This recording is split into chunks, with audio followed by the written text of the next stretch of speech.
ఎఫెసీ పత్రిక 1వ అధ్యాయం 4-6 వచనాలలోని సందర్భం. తన ప్రియునియందు తాను ఉచితముగా మనకు అనుగ్రహించిన తన కృపా మహిమకు కీర్తి కలుగునట్లు తన చిత్త ప్రకారమైన దయా సంకల్పము చొప్పున యేసుక్రీస్తు ద్వారా తనకు మనలను కుమారులనుగా స్వీకరించుటకై ముందుగా తన కోసము నిర్ణయించుకొని తన ఎదుట పరిశుద్ధులమును నిర్దోషులమునై ఉండవలనని జగత్తు పునాది వేయబడక మునిపే ప్రేమ చేత ఆయన క్రీస్తులో మనలను ఏర్పరచుకొనెను. జగత్తును సృష్టించటానికి గల కారణం, ప్రకృతిని కలిగించటానికి గల కారణం, ప్రకృతిలో జన్మించిన నీవు నేను యేసుక్రీస్తుల వలె దేవునికి ప్రియమైన పిల్లలుగా భూమి మీద జీవించి ఆయన ఉన్న లోకానికి చేరుకోవాలన్నదే తండ్రి యొక్క అభిష్టం. మరలా చెప్తున్నాను, ఈ అభిష్టాన్ని జాగ్రత్తగా వినాలి. ఈ లోకాన్ని కలిగించటానికి తండ్రికున్న ప్రాముఖ్యమైన ఉద్దేశం యేసుక్రీస్తు వలె మనమంతా ఈ లోకములోనికి వచ్చిన తరువాత తండ్రి ఇష్టాన్ని నెరవేర్చిన వారిగా మన బ్రతుకును చాలించి మన కన్న తండ్రి దగ్గరికి చేరుకోవటమే దేవుని యొక్క అనాది సంకల్పం. అయితే లోకానికి వచ్చిన దేవుని కుమారులని పిలువబడుచున్న ఈ మానవ జాతి దేవుని పిల్లలుగా కాకుండా ఎవరి ఇష్టానుసారంగా వారు జీవించటానికి ఉపక్రమించారు. అలా ఎవరి ఇష్ట ప్రకారము వారు జీవించటం ఆరంభించిన నాడు నోవహు కాలంలో ఈ ప్రపంచంలోని జీవరాశులతో పాటు మానవ జాతిని తుడిచేశాడు దేవుడు. అది ఆయన భరించలేక, సహించలేక తాను చేసిన, తాను కన్న ఈ మనుష్యులు దేవుని పిల్లలు, దేవుని కుమారులుగా కాక మనుష్యులుగా, దయ్యాలుగా బ్రతికారు గనుక వారి బ్రతుకును కొనసాగా నివ్వటం ఆయనకి ఇష్టం లేక వాళ్ళందరినీ జలప్రళయంలో నాశనం చేశాడు. కానీ ప్రకృతిని మాత్రం దాచాడు. అలా దాచటం వలనే అదే ప్రకృతిలో ఈరోజు మనమంతా జీవించగలుగుతున్నాం, ఉండగలుగుతున్నాం, బ్రతకగలుగుతున్నాం. జలప్రళయం తరువాత భూమి మీది పుట్టుకొచ్చిన మనుష్యులు నేటి వరకు వారి గురించి మనం ఆలోచిస్తే జల ప్రళయానికి ముందు ప్రజలు, దేవుని కుమారులు, పిల్లలు ఏ విధంగా దేవునికి అవిధేయులై బ్రతికారో జలప్రళయం తరువాత కూడా మనం దేవునికి అదే విధంగా అవిధేయతగా బ్రతుకుతున్నామన్నది వాస్తవం. అందువలన ఈసారి మానవ జాతిని, జీవరాశులను మాత్రమే తుడిచివేయకుండా ప్రకృతిని కూడా నాశనం చేసే ఏర్పాటు దేవుడు చేశాడు. పేతురు రాసిన 2వ పత్రికలో ఈ సందర్భాన్ని మనం చూడగలం.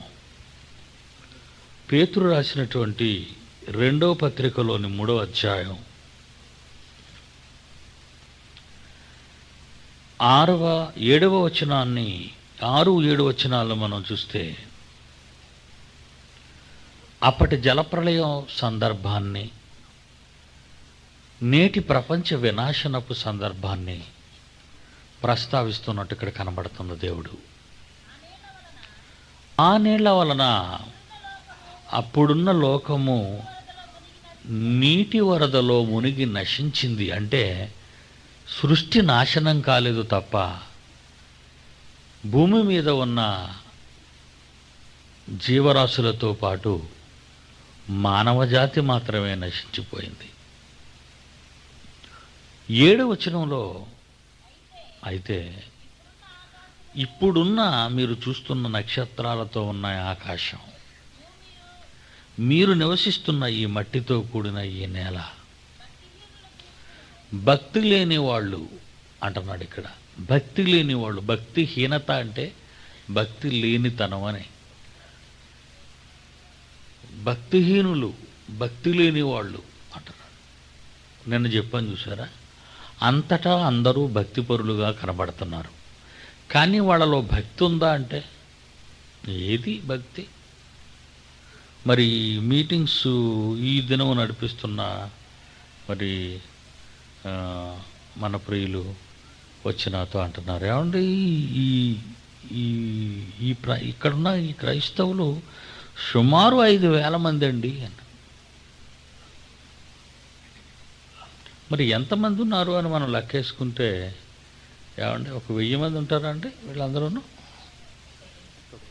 తక్కువే. మరి మిగిలిన 4,000 మంది ఏమయ్యారు? అవసరం లేదు వాళ్ళకి.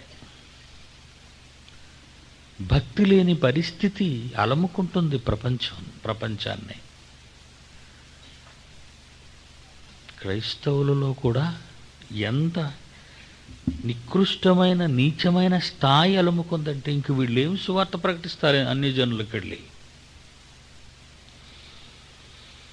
ఒక చోట నేను ఉన్నప్పుడు మీకు నేను చెప్పినట్టు గుర్తు, మరి మరలా మీకు జ్ఞాపకం చేసినట్టు అవుతుందేమో చెప్తాను. ఒక ఆయన వచ్చి అంటాడు, అయ్యగారు మీరు 2, 3 అని అడుగుతున్నాడు నన్ను. అస్సలు అంతవరకు ఆ అక్షరాల అర్థాలు భావాలు నాకు తెలియవు. నాకు చిన్ననాటి నుండి ఈ భావాలు తెలియవు. నేను 2, 3 అని అడుగుతావేంటి? ఏంటి దాని అర్థం అంటే 2 అంటే మాలా 2 అక్షరాలు కదండి, 3 అంటే మాదిగా అని 3 అక్షరాలు కదండి. నువ్వెవరన్నాను? నువ్వు 2, 3కి చెందినవాడవా? నేను అలాంటి వాడిని కాను. నేను క్రైస్తవుడినయ్యా. క్రైస్తవుడు ఎంత గొప్పవాడో నీకు తెలుసా? భూమిని తలక్రిందులు చేయువాడు. కొన్ని 100 సంవత్సరాల క్రితం క్రీస్తుకు ముందు నా జనులకు కొత్త పేరు పెడతాను అని వాగ్దానం చేశాడే, ఆ పేరుకు అర్థం నీకు తెలీదు. ఆ కొత్త పేరేనయ్యా క్రైస్తవుడు అనేది. ఇందులో దాసుడని, స్వతంత్రుడని, ఆడదని, మగవాడని లేదయ్యా. యూదుడని, గ్రీసు దేశస్థుడని లేదయ్యా. అంత గొప్ప పేరు క్రైస్తవుడిది. కానీ అంత గొప్ప నామకరణం క్రైస్తవునికి చేస్తే ఈరోజు వీళ్ళు తుచ్చమైన వాళ్ళ కులాలలోనికి మళ్ళా వెళ్ళిపోయారు. 2, 3 అని. సిగ్గుగలది మాట. ఛీ, అలాంటి రాజకీయాలు ఉన్నాయి క్రైస్తవుల్లో. ఒక మాల సంఘానికి మాలవాడే పాస్టర్ అవ్వాలంట, ఒక మాదిగ సంఘానికి ఒక మాదిగవాడే పాస్టర్ కావాలంట. యేసు లోకరక్షకుడని చెప్పిన నీవు, యేసు మహాజ్ఞాని అని చెప్పిన నీవు, యేసు ఒక త్యాగశీలని పాడే నీవు,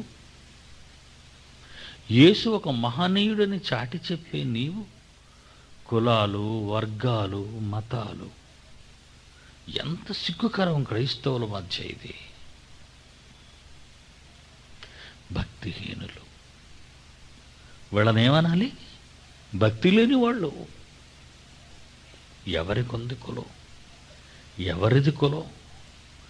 ఎవడు పెట్టాడు ఈ కులాన్ని? ఆదాముది ఏ కులం? ఆదామును కన్నాడే మన తండ్రి. పరలోకమందున్న తండ్రి అని మోకరిల్లి చెత్త మాటలు మాట్లాడినట్లు మాట్లాడతాం. ఆ తండ్రిది ఏ కులం? 2 3? సిగ్గులేదు ఆ మాట చెప్పుకోవటానికి. ఎవడో బుద్ధి లేనివాడు ఈ కులాన్ని నీకు నాకు అంటగట్టాడు. స్వార్థంతో మనుషుల మధ్య దగా చెయ్యాలని, అమాయకులైన మనుషులను మోసగించాలని కులాలు, మతాలు, వర్గాలు పెట్టి విభజించి పరిపాలిస్తూ దేశాన్ని అల్లకల్లోలం చేస్తున్న ఈ రోజుల్లో నల్లవాళ్ళు, తెల్లవాళ్ళు అని ప్రపంచ దేశాలనే తల్లడింప చేస్తున్న మానవుని అజ్ఞానపు దశలో నీవు నేర్చుకున్న బైబిలు, నీకు నేర్పించిన యేసు ఏ జ్ఞానాన్ని నేర్పించాడయ్యా? అబ్రహాము దేకులు, ఆదాము దేకులు, నోవహు దేకులు, వీళ్ళందరినీ కన్న తండ్రి, పరలోకపు తండ్రి అతని దేకులు. కులాలు లేవే, మతాలు లేవే, వర్గాలు లేవే, విభేదాలు లేవే. ఎవడు సృష్టించాడు దీనంతటిని? ఎవడో మూర్ఖుడు, ఎవడో ఒక చెత్తవాడు ఈ దేశాన్ని, ఈ ప్రపంచాన్ని, దేవుని వేదాన్ని సర్వనాశనం చేయటానికి ఈ కులాలు, మతాలు సృష్టించాడు. వాడి మాటలు నమ్మిన మీరు, వాడి గారడీలు నమ్మిన మీరు ఈరోజు మరలా మీరు కులాలు, మతాలు అని చెప్పుకుంటే ఎంత సిగ్గుకరం, ఎంత భయంకరం! భక్తిహీనత. దీని పేరే భక్తిహీనత. భక్తి లేనిస్తాను. స్టాప్ చేయదాన్ని, టోటల్ స్టాప్ చేయి. భక్తిహీనత, భక్తి లేని స్థితి. ఎందుకు ఈ భక్తి లేని స్థితి వచ్చింది? యేసు నీకు అర్థం కాలేదు. యేసు నీకు అర్థం కాలేదు. దైవ స్వరూపు అయిన నీవు, దేవుని పోలికగా పుట్టిన నీవు, ఈ మాటలు నీకు అర్థం కాలేదు. ఆదికాండం 1వ అధ్యాయం. ఈ ప్రపంచపు ఎంత అధ్వాన్నపు స్థితికి చేరిపోయింది ఈరోజు. ఆదికాండం 1వ అధ్యాయం 26, 27 వచనాలు చూడండి. ఆదాము పుట్టుకను గురించి చెబుతున్నాడు. ఆదాము ఎవరని చెబుతున్నాడు? మన స్వరూపమందు, మన పోలిక చొప్పున నరులను చేయుదము. నరులు దేవుని పోలిక, నరులు దేవుని స్వరూపం. అలాంటి దేవుని స్వరూపాలకు, దేవుని పోలికైన నరులకు కులాలున్నావా? కులమున్నదా? లేదే. దేవునికి కులము లేదు. మరి నీకు కులం ఏంటి? నువ్వు కులము అని చెప్పుకుంటున్నావంటే నువ్వు దేవుని కుమారుడవు కాదన్నమాట. నువ్వు కులము అని ఈరోజు చెబుతున్నావు, నువ్వు దేవుని కుమారుడవు కాదు. మనము దేవుని పోలిక, దేవుని స్వరూపం అంటున్నాడు చూడండి. 27వ వచనం. దేవుడు తన స్వరూపమందు నరును సృజించాడు.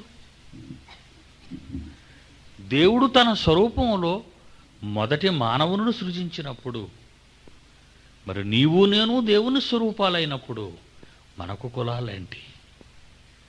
భక్తికి హీనత వచ్చింది.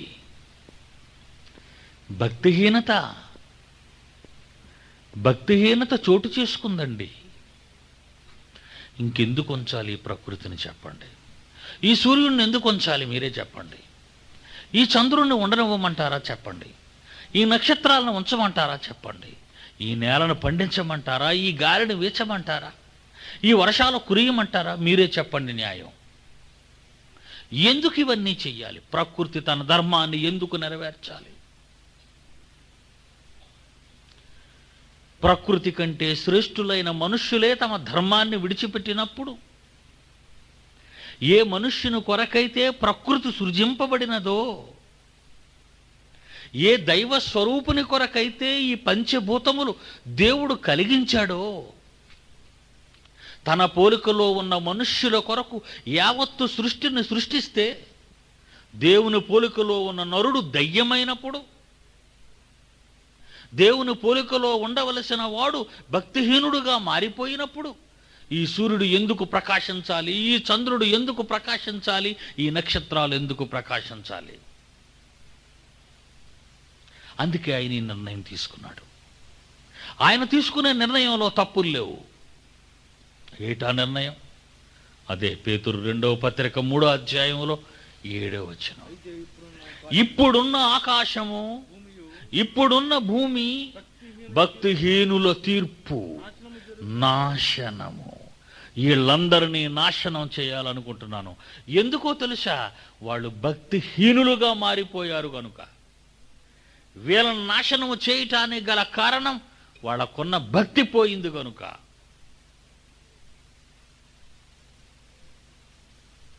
ఇప్పుడున్న ఈ ప్రపంచం, ఇప్పుడున్న ఈ ఆకాశం, ఇప్పుడున్న ఈ భూమి, ఇప్పుడున్న ఈ గ్రహాలు, ఇప్పుడున్న సూర్య చంద్ర నక్షత్రాలు, వీటన్నిటినీ నేనేం చేయబోతున్నానో తెలుసా? తగలబెట్టబోతున్నాను. అదే అన్నాడు చూడండి. ఒకప్పుడున్న ప్రపంచాన్ని కాపాడాను, జీవరాశుల్ని చంపేశాను. ఒకప్పుడున్న ప్రకృతిని కాపాడుకున్నాను, జీవరాశుల్ని ఆ వరదలో నశింపచేశాను, మనుష్యులతో సహా. ఇప్పుడున్న లోకాన్ని, జీవరాశులనే కాదు, ఎవరి కొరకైతే ఈ ప్రకృతిని సృష్టించానో వాళ్లే నాకు దక్కనప్పుడు, వాళ్లే నాకు కానప్పుడు, మరలా ఈ వంశం, మరలా వీళ్ళ అంకురాలు, మరలా వీళ్ళ శేషం ఈ భూమి మీద ఇక ఉండటానికి వీల్లేదు. ఆనాడు దయదలచాను నోవహుని, అతని కుటుంబము ద్వారా మరలా యావత్తు ప్రపంచాన్ని సృష్టించాను, పుట్టించాను వారి గర్భము నుండి. ఇప్పుడు ఇక నేను ఎవరి కొరకు ఎదురు చూడనవసరం లేదు. ఇక మంచివారు వస్తారన్న నమ్మకం నాకు లేదు. అందుకే ఇప్పుడున్న ఈ భూమిని, ఇప్పుడున్న ఈ ఆకాశాన్ని, ఇప్పుడున్న సూర్యచంద్ర నక్షత్రాలని ఏం చేస్తానన్నాడో చూడండి. నాశనమును జరుగు దినము వరకు అగ్ని కొరకు నిలువ చేయబడినవి అన్నాడు చూడండి. మంటల్లో మాడిపోతాయట. ఒకనాడు సొదొమ గొమొర్రా ఒక్కటే మాడిపోయింది, ఆ 2 పట్టణాలే. ఈ రోజు యావత్తు సృష్టిని మంటలమయం చేస్తాను అంటున్నాడు, పెట్టేస్తాను అన్నాడు. ఎందుకు? భక్తిహీనులుగా మారిపోయారు గనుక. 2000 సంవత్సరాల క్రితం యేసుక్రీస్తు భూమి మీదకి వచ్చినప్పటికీ మనుష్యులలోని భక్తి ఎంతవరకు ఉందో ఒకసారి మీరు చూస్తారా? చూడండి, లూకాసు వార్త 13వ అధ్యాయం,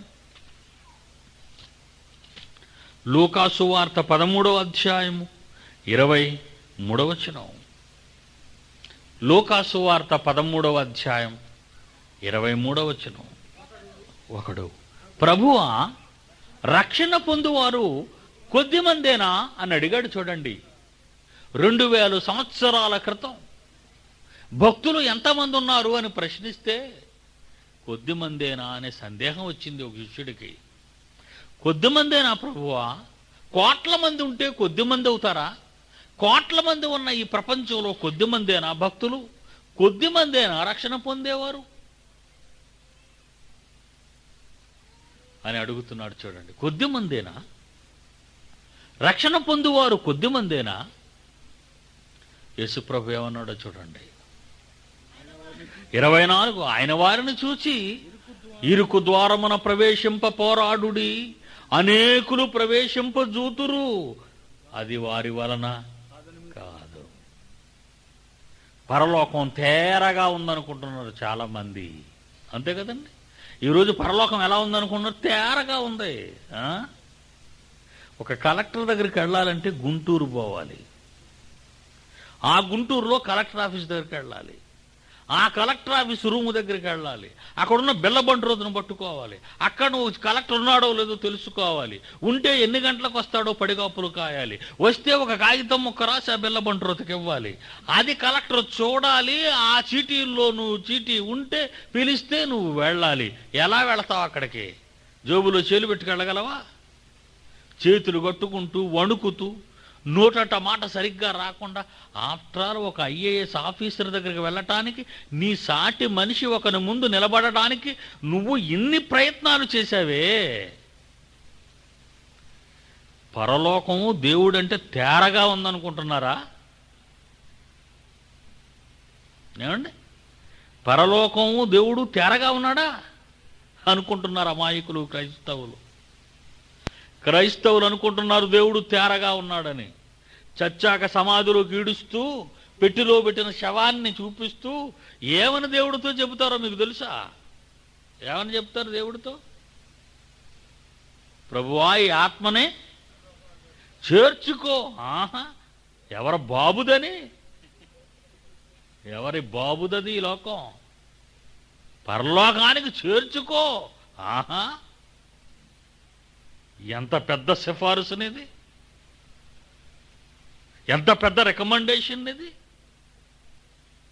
అలాగనుకుంటున్నారా మీరంతా పరలోకానికి వెళ్ళిపోతామని? పర్వాలేదండి, మా వాళ్ళు గోధు దగ్గర తీసుకెళ్ళి ఇలాగే ప్రార్థన చేస్తారు, మేము వెళ్ళిపోతాం అనుకుంటున్నారా? ఒక్కరు వెళ్ళరు. ఏమనుకుంటున్నారో పరలోకం అంటే? ఒక్కరు వెళ్ళరండి. అంత కష్టం పరలోకం అంటే. అనేకులు ప్రవేశింపజూతురు, కానీ అది వారి వలన కాదు. ఇది 2000 సంవత్సరాల క్రితం మనుష్యులలో ఉన్న భక్తి. 2000 సంవత్సరాల క్రితం మనుష్యులలో ఉన్న భక్తిని దేవుడు అంచనా వేసి చెబుతున్నాడు. రక్షణ పొందువారు కొద్దిమంది. 2000 సంవత్సరాలు అయిపోయింది. యేసు ప్రభు ఎప్పుడు వస్తాడని మనం ఎదురు చూస్తున్నాం. ఎప్పుడు ఎప్పుడు ఎప్పుడు అని ఎదురు చూస్తున్నాం. అదే లోకాసు వార్త 18వ అధ్యాయము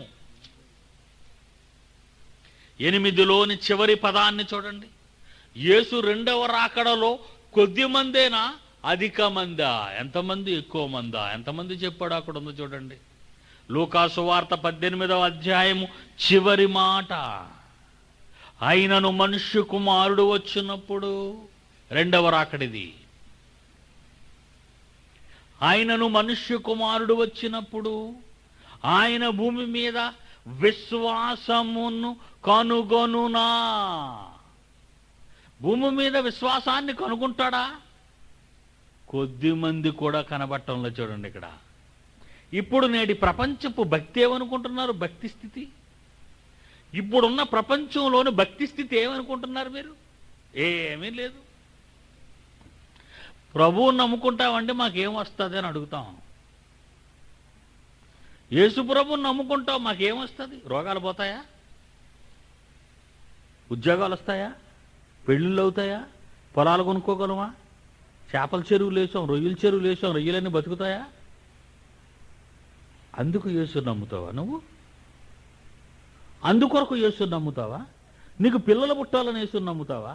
నీకు రోగం పోవాలని యేసు నమ్ముతావా? నువ్వు ఇల్లు కట్టుకోవాలని యేసు నమ్ముతావా? అంటే పరలోకం అంటూ ఒకటి ఏడ్చిందని, మనం చచ్చిన తర్వాత అక్కడికి వెళ్ళవలసిన అవసరం ఉందని, అది మనకు చాలా అవసరమని ఈ ఆధ్యాత్మిక చింతన పోయింది క్రైస్తవుల్లో. క్రైస్తవులో ఈ చింతన లేదు. పరలోకానికి వెళ్ళాలన్న చింతన లేదు. పరలోకంలో ఉండాలన్న చింతన లేదు. ఈ తనువు చాలించిన తర్వాత ఒక మహాజీవితం ఉందన్నే సంగతే దాని గురించిన చింతన లేదు. మరి నీ చింతన ఏంటి అని అడిగితే క్రైస్తవుణ్ణి, యేసుని నమ్ముకుంటే నాకేమొస్తుంది చెప్పండి. ఎంత చిత్రం.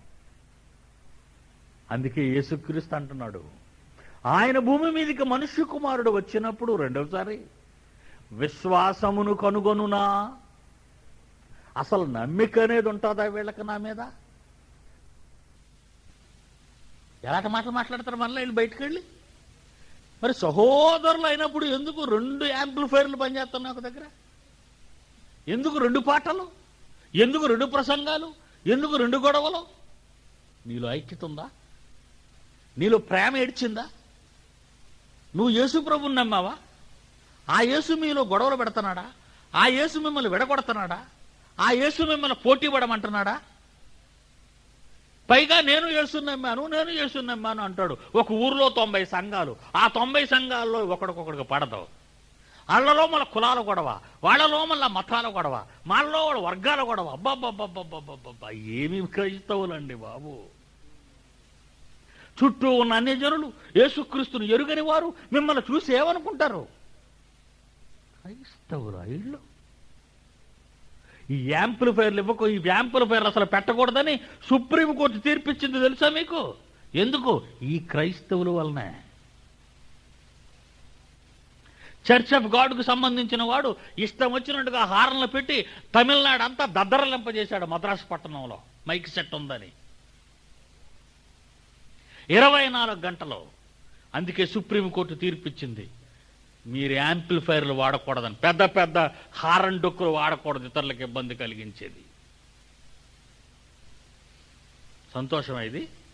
ఇలా పాడు చేస్తుంటావా దేవుని కార్యక్రమాలు? దేవుని యొక్క వాక్యాన్ని ప్రపంచ ప్రజలకు ప్రకటించవలసిన బాధ్యత నీ మీద ఉన్నప్పుడు ఎలా పాడు చేస్తావా దేవుని కార్యక్రమాలని? ఇదా క్రైస్తవ్యం అంటే?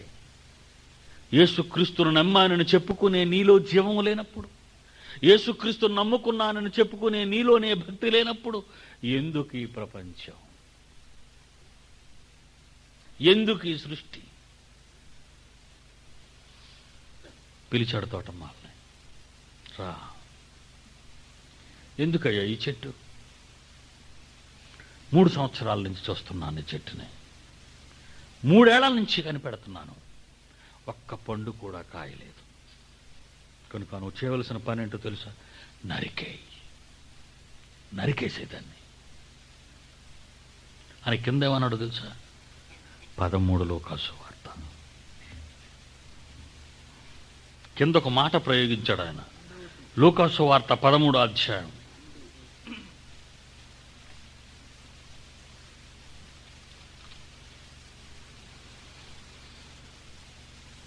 7.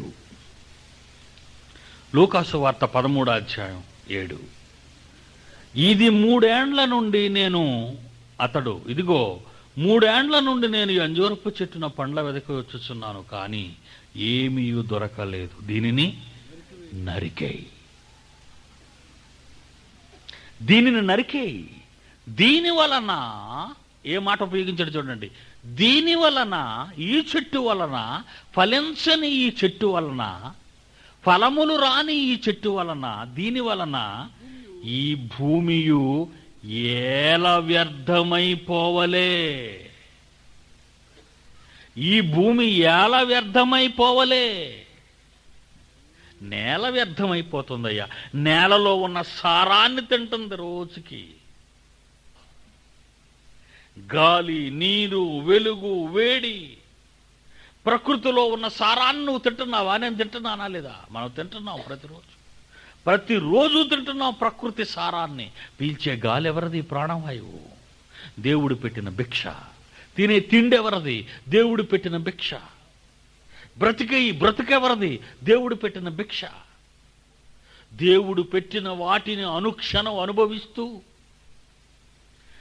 దేవుని కొరకు బ్రతకని నీవు, దేవుని కొరకు ఫలించని నీవు నిన్నెందుకు ఉంచాలి? నరికేటు న్యాయమేమో. ఎందుకు ఈ కరువులు, ఎందుకు ఈ భూకంపాలు, ఎందుకు ఈ యుద్ధాలు అనుకుంటున్నావా నీవు? నరమేధం. యేసు రాకడలో ఇవన్నీ ఎందుకు జరుగుతున్నాయి అనుకుంటున్నావా? నరమేధం జరుగుతుంది. నరుని నాశనం ప్రారంభమైపోయింది. నరులను నరుకుతున్నాడు ఆయన. ఎవరి కోసం బ్రతుకుతున్నావు?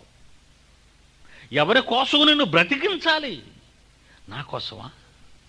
నా కోసం ఏమైనా బ్రతుకుతున్నావా నీవు? నా పేరు పెట్టుకుంటావు, నీ కోసం బతుకుతావు. క్రైస్తవుణ్ణి అంటావు, మరలా నీ పేరు చెప్పుకుంటావు. నేను మారిపోయాను, బాప్తిసం తీసుకున్నాను, ఈ వేళ నుంచి క్రొత్త వాడిని, నూతన సృష్టి అంటావు. కానీ పాత జీవితం కంటే భయంకరమైన నీచ నికృష్టమైన స్థితిని కలిగి ఉంటావు. ఎందుకు ఈ నేల? దీని సారాన్ని నువ్వెందుకు తినాలి? తినడానికి నీకున్న అర్హత ఏంటి? ఈ ప్రపంచాన్ని అనుభవించటానికి నీకున్న అర్హత ఏంటి? దేవుని కుమారుడవా? దేవుని కుమారునిగా బ్రతుకుతున్నావా? దేవుని ఇష్టాన్ని నువ్వు నెరవేరుస్తున్నావా? నిన్ను ఈ లోకానికి పంపినందుకు, ఈ భూమిని పుట్టించక ముందు నీవు ఏం కావాలని కోరుకున్నాడో నీ తండ్రి, ఆయన స్వరూపాన్ని నీకు ఇచ్చినందుకు నువ్వు ఏం కావాలని నీ నుండి కోరుకున్నాడో ఆ తండ్రికి నీ జీవితంలో నువ్వు ఇచ్చే సమాధానం ఏంటి? నీ జీవితంలో నువ్వు చూపించే జీవితం ఏంటి చెప్పు. పాడుతున్నావా? ఇస్తున్నావా? చేస్తున్నావా? ఎంత వచ్చిందండి చందా? అంత చిల్లరా? నిన్నెంత వచ్చిందండి? అంత చిల్లరా? అంటే నీ భక్తి ఎంత అన్నమాట ఆయన మీద? అబ్బో, ఎంత భక్తిగా ఉంటాం మనం.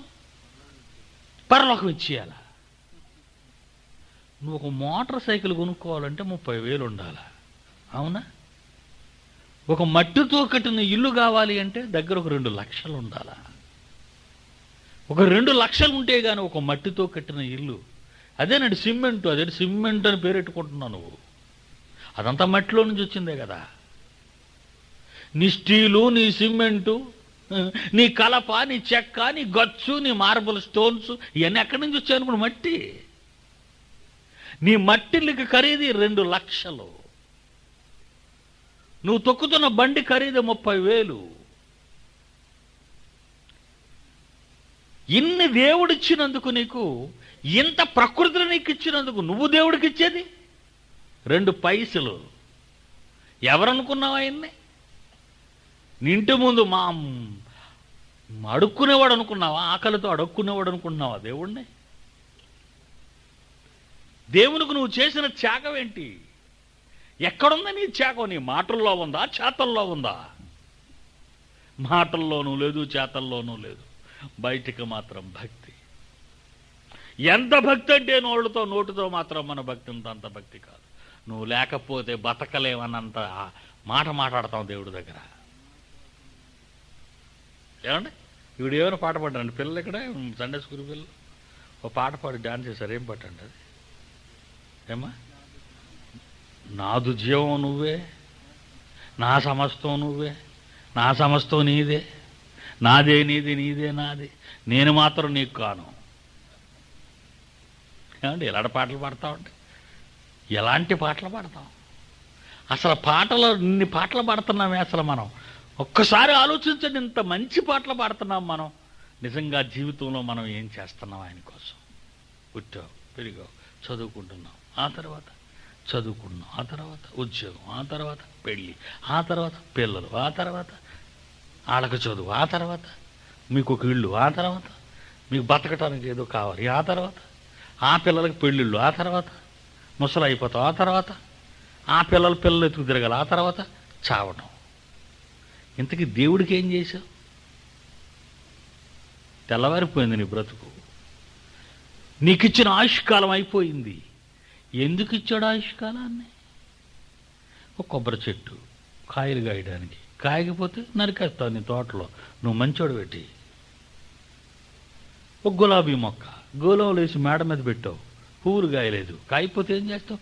పీకేస్తావు, పాటేస్తావు. మనం మంచోడు వంటి పనికిరాని మనం పీకేసే గొప్ప సర్వాధికారులు మనం. పనికిరాని మనం తగ్గొట్టుకుపోతాం. మరి నీవు పనికి రాకపోతే నిన్నేం చెయ్యాలి ఆయన? కత్తిరించొద్దా? కత్తిరించాలొద్దా? కత్తిరించేస్తాడు. ఇప్పుడున్న ఆకాశము, ఇప్పుడున్న భూమి అగ్ని కొరకు నిలువ చేయబడింది. అందుకంటున్నాడు ఇక్కడ. ఎంత మంచి, ఎలాంటి మాట అండి! ఎందుకయ్యా ఈ నేల వ్యర్థమైపోతుంది? రేపు కలుసుకుందాం అయ్యగారు, రేపు కలుసుకుందాం, అలాగనే మాట్లాడుకుంటాం మనం. రేపు కలుసుకుందామా మనం? రేపు అంటే ఎలా వచ్చేస్తుంది? రేపు ఎలా వచ్చేస్తుంది? భూమి తిరగొద్దా? తిరగాల వద్దా భూమి? రేపు ఎలా వస్తుంది? భూమి తిరగాలండి. ఏది మీ గోడ కదిపెళ్ళి, మీ ఇంటి దగ్గర గోడను కదిపెళ్ళి, మీ బాత్రూమ్ని కదపలేవు, నీ ప్రహారీ గోడను కదపలేవు.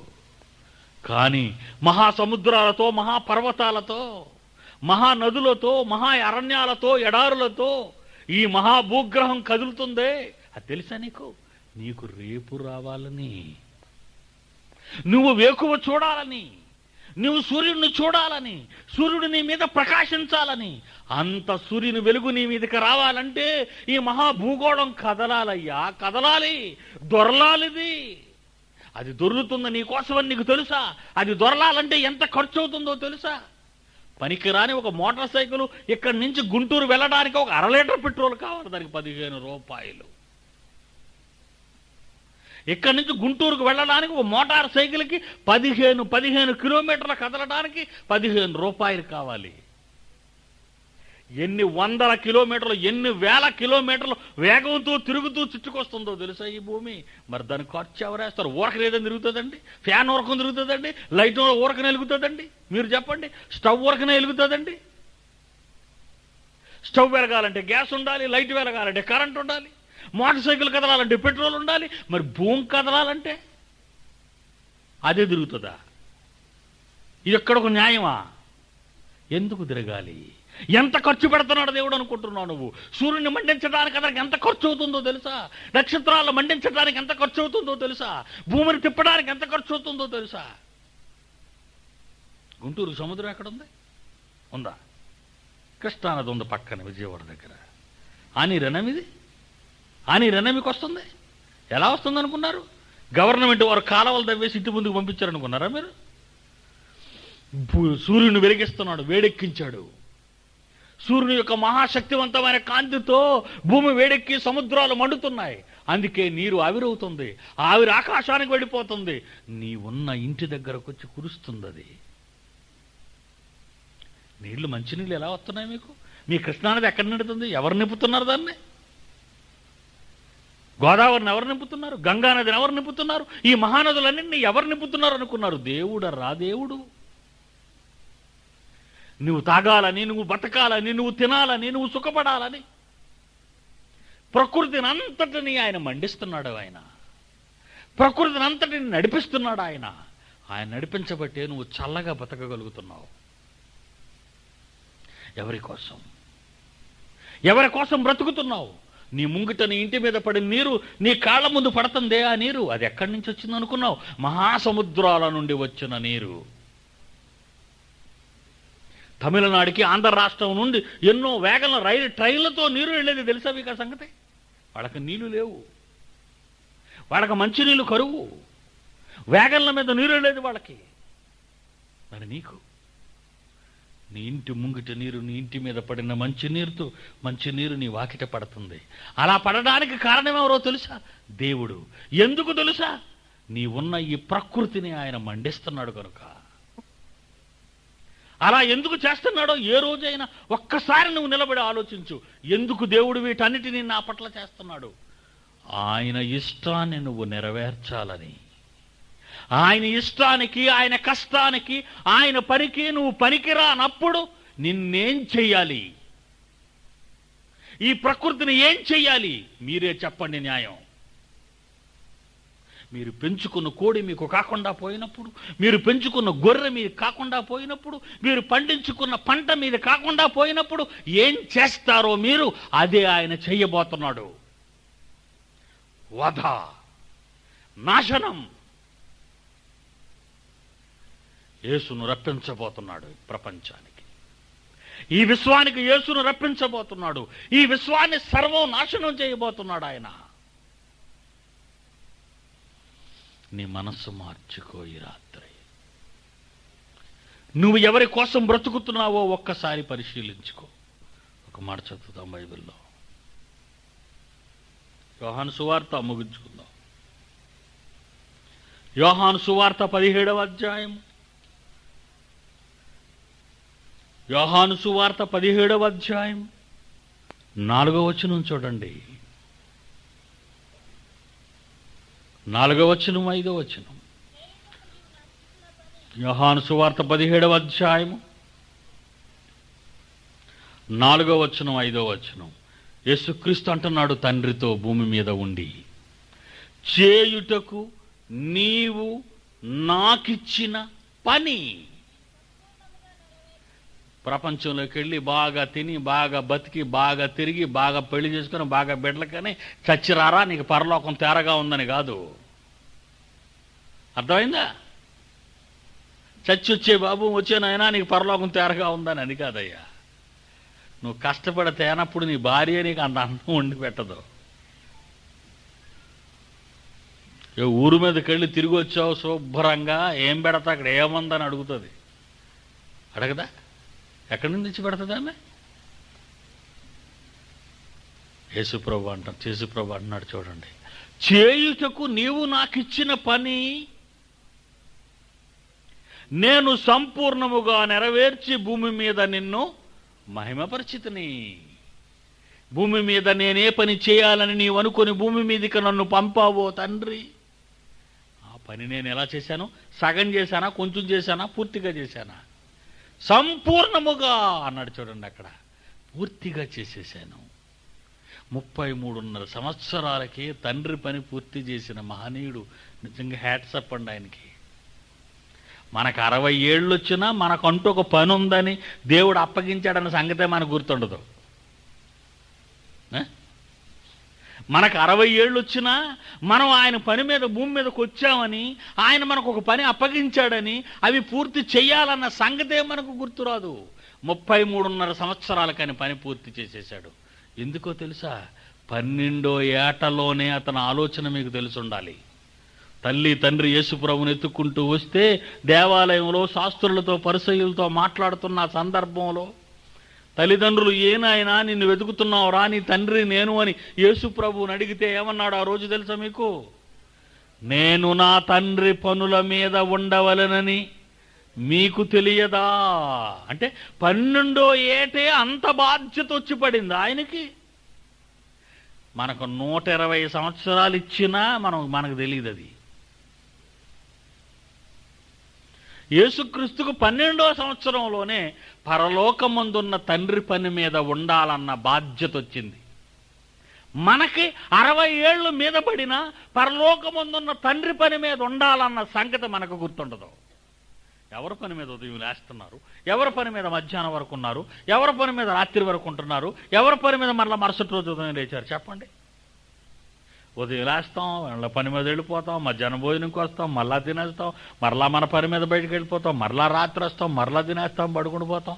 తెల్లవారులేసి మళ్ళీ ఎవరి పని? ఇదిగో నేను మళ్ళా పొలానికి వెళ్ళాలా లేదా పొలాం దగ్గరికి వెళ్ళాలి గుర్తు చేయమని చెప్తాం భార్యతో. ఎప్పుడు నీ పనేనా? అసలు ఎందుకు వచ్చావు ఇక్కడికి? ఎప్పుడైనా ఆలోచిస్తున్నావా? దేవుడికి ఏం పని లేక నేను పంపించాడు ఆ నంబూరు, వెళ్ళిరా అమ్మా అని. మీరు ఊరకనే రాలేదర్రా, పని మీద వచ్చారు, మర్చిపోకండి. కాకపోతే తండ్రి ఇష్టాన్ని మర్చిపోయి బ్రతుకుతున్నాం మనమంతా. నోహు కాకిని విడిచిపెట్టాడు జలప్రళయం తర్వాత. ఏం చేసిందట? బయటకు వచ్చేది శవాల మీద పడింది. మంచిది. ఎందుకు మళ్ళా నేను వెనక్కి వెళ్ళాలి, మళ్ళా నోహు గారు పంపుతారో పంపరు. ఎన్ని శవాలు ఉన్నాయరా బాబు చచ్చిపోయిన వాళ్ళు జలప్రళయంలో. అబ్బో ఎన్నున్నాయి, మళ్ళా నోహు గారు పంపుతారో పంపరు. చెప్పకపోతే వచ్చి నష్టం ఏముందని పడ్డ శవాల మీద పడింది, రాలేదు. అప్పుడు మరలా పావురాన్ని విడిచిపెట్టాడు. దానికి శవాలంటే పడదు కదా, అది శవాల దగ్గరికి వెళ్ళదు. యజమాని పంపించాడు. 40 రాత్రింబవుళ్ళు ప్రచండమైన వర్షంలో తన్ను కాపాడిన యజమానికి సమాధానం చెప్పాలి. ఆ రోజే తన యజమాని ఆ వాడలోనికి తను రప్పించకపోతే ఆ జలప్రళయంలో ఆ పావురం చచ్చూరుకుండేది. అమ్మో, నా యజమాని నన్ను కాపాడాడు కనుక నా బాధ్యతను నేను నెరవేర్చాలని ఒక ఒలీవ కొమ్మను తెంచి నోహు దగ్గరికి పట్టుకెళ్ళింది. భూమి మీదకి వచ్చిన నువ్వు కాకివా పావురానువా? మనం వచ్చాం భూమి మీదకి. ఏం తెంపుకెళ్తావా లేకపోతే ఇక్కడే సెటిల్ అయిపోదాం అనుకుంటున్నావా? ఇక్కడే ఇల్లు కట్టుకుని ఇక్కడే పిల్లలు కానీ ఇక్కడే ముసలైపోయి బాబు ఇక్కడ చాలా సమాధులు చూస్తాను. పొలంలోనే ఉంటుంది అలా సమాధి. ఎంత ఆశో పొలం అంటే. ఈ ఏరియాలో ఈస్ట్ గోదావరి నుంచి చూస్తుంటాం కదా ట్రైన్ మీద వస్తున్నప్పుడు, పొలాల్లో సమాధులు ఉంటాయి. అంటే ఇంకెక్కడ ఉండటం ఇష్టం లేదు అయ్యగారికి, ఆ పొలంలోనే. నా పొలం ఇది. పొలం నీదే, ఎక్కడున్న పొలంలో ఉన్నావా నువ్వు? ఎక్కడున్నావు? పొలంలో గెత్తమైపోయావు. పొలంలో ఏమైపోయావు నువ్వు? గెత్తం. ఏం బుర్ర ఉంది నీకు? సంపాదించుకుంటావా? ఏమి సంపాదించుకుంటావు? ప్రపంచాన్ని జయించాలనుకున్న అలెగ్జాండర్ ఎలా తెచ్చిపోయాడో తెలుసు మీకు? చలి జ్వరం వచ్చిందంటే, మలేరియా.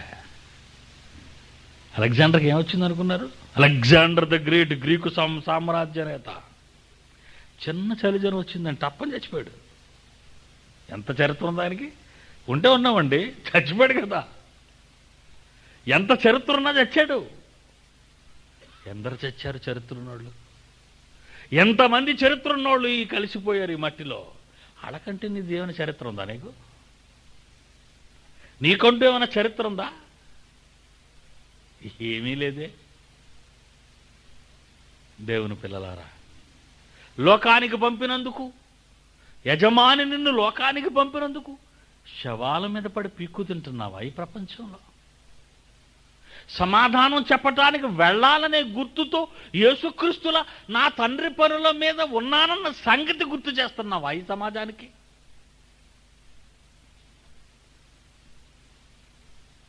యేసుప్రభుదే అంటున్నాడు, తండ్రి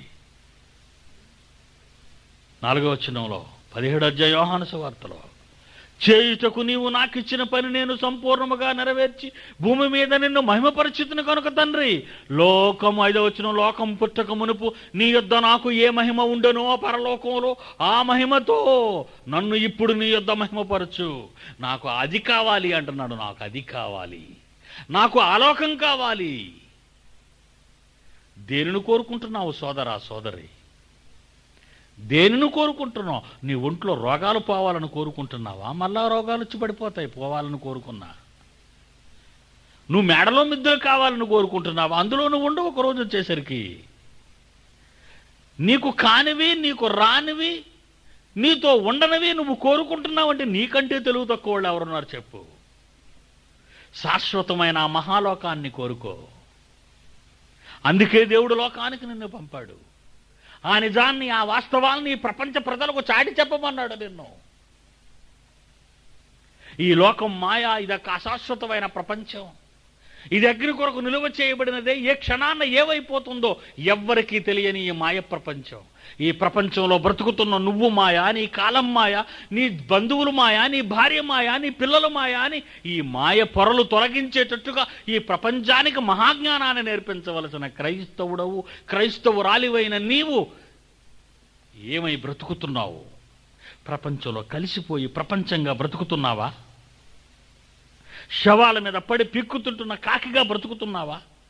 లేదా ఈ శరీరాన్ని విడిచిపెట్టిన తరువాత యజమాని దగ్గరికి వెళ్ళి సమాధానం చెప్పాలన్న ఆశతో పావురంలా బ్రతుకుతున్నావా? ఎలా బ్రతుకుతున్నావు నీవు? ఎలా ఈ నేల వ్యర్థమైపోవాలి అంటున్నాడు యజమాని. నిన్ను పుట్టించినందుకు, నిన్ను ఈ భూమి మీదకి పంపినందుకు, నీకు వెలుగునిచ్చినందుకు, నీకు గాలినిచ్చినందుకు, ప్రకృతి అంతా నీ కొరకు పని చేస్తున్నందుకు నువ్వు ఎవరి కోసం బ్రతుకుతున్నావు? భర్త కోసమా? ఎంతకాలం? నీ భార్య కోసమా? ఆమె ఎంతకాలం? నీ బిడ్డల కోసమా? వారెంతకాలం? ఎవరి కోసం బ్రతుకుతున్నావు నువ్వు? నువ్వు ఎవరి కోసం బ్రతికిన ఆయనకు అనవసరం. ఆయన కోసం మాత్రం నువ్వు బ్రతకాలి. అపోస్తలుడు పౌలు ఏమంటున్నాడో చూద్దాం ఒకసారి, ముగించుకుందాం. ఫిలిప్పీయులకు రాసిన పత్రిక అపోస్తలుడైన పౌలు ఏమంటున్నాడో చూద్దాం ఒకసారి. ఫిలిప్పీయులకు రాసిన పత్రిక 1వ అధ్యాయము 24వ వచనం చూడండి దేవుని పిల్లలారా. ఫిలిప్పీయులకు రాసిన పత్రిక 1వ అధ్యాయం 24. అయినను నేను శరీరమందు నిలిచి ఉండుట మిమ్మును బట్టి మరి అవసరమై ఉన్నది. నేను శరీరంలో ఎందుకున్నాను అంటే మీకోసమే. నాకు భార్య లేదు, నాకు పిల్లలు లేరు, నాకు బంధువులు లేరు, నాకు ఇల్లు లేదు, నాకు ఆస్తి లేదు, నాకు అధికారం లేదు. ఈ శరీరమందు నేను ఎందుకు నిలుచున్నాను అంటే మీకోసమే ఫిలిప్పీయులారా అంటున్నాడు. అవునా? మరి మీరు మీ శరీరాల్లో ఎవరి కోసం నిలుచున్నారు? మీ చుట్టూ ఉన్న సమాజాన్ని కాపాడాలని కాదా? మీ చుట్టూ ఉన్న ఈ సమాజాన్ని రక్షించాలని కాదా? మీ చుట్టూ ఉన్న ఈ సమాజానికి నీ యేసు బోధలు వివరించటానికి కాదా? నీ యేసు జీవితాన్ని చూపించటానికి కాదా? ఎవరి కోసం బ్రతుకుతున్నావు ఈ సమాజంలో? ఆలోచించండి. ఈ శరీరమందు నేను నిలిచి ఉండుట మిమ్మును బట్టి మరి అవసరమై ఉన్నది అన్నాడు పౌలు. మీరెవరి కోసం ఈ సమాజంలో ఉన్నారు? మీరెవరి కోసం మీ శరీరాలలో ఉన్నారు? ఈ రాత్రి నిర్ణయించుకుని రేపు రండి. దేవుని యొక్క భాగాన్ని, మనకు అవసరమైన దేవుని వాక్య భాగాలను నేర్చుకుందాం. ఒకవేళ ఈరోజు నీ జీవితం మారకపోతే, ఈ రాత్రి నీ మనస్సు మారకపోతే, ఈ రాత్రైనా నీ నిర్ణయాన్ని నువ్వు మార్చుకోకపోతే, దేవా ఈ రాత్రి నుండి నేను నీ కోసమే బ్రతుకుతాను. ఇంతవరకు నా భార్య, నా పిల్లలు, నా భర్త, నా వాళ్ళు అని బ్రతికాను, కానీ ఈ వేళ నుంచి నీ కోసం బ్రతుకుతాను. నా సంపాదన నీ కోసం, నా మాట నీ కోసం, నా చూపు నీ కోసం, నా చేతలు నీ కోసం, నా నడతలు నీ కోసం, నా ఆలోచనలు నీ కోసం. నా భార్యకు కొంతే, నా కుటుంబానికి కొంతే, నా వారికి కొంతే, కానీ మిగిలినంతా నీకే అని నువ్వు నీ దేవుని కోసం ఎప్పటికైనా ఒక మంచి నిర్ణయాన్ని తీసుకోకపోతే పరలోకం మీద నువ్వు ఆశ వదులుకోవటం మంచిది. ఎందుకంటే పరలోకం దేవుడు నీకివ్వడు. ఆ లోకానికి చేరటానికి భూమి మీద అహోరాత్రులు నువ్వు కృషి చేయాలి, కష్టపడాలి. భూమి మీద కొంత ఆస్తిని సంపాదించటానికే నువ్వు కష్టపడితే, మాయైపోయే మాయలాంటి ఈ ప్రపంచంలోనే సుఖాలు కావాలంటే నువ్వు కష్టపడుతున్నావే. ఒక మహాలోకం, ఒక శాశ్వత లోకం నువ్వు కావాలని కోరుకుంటే దానికోసం నువ్వు ఎంత కష్టపడాలి, ఎన్ని త్యాగాలు చేయాలి.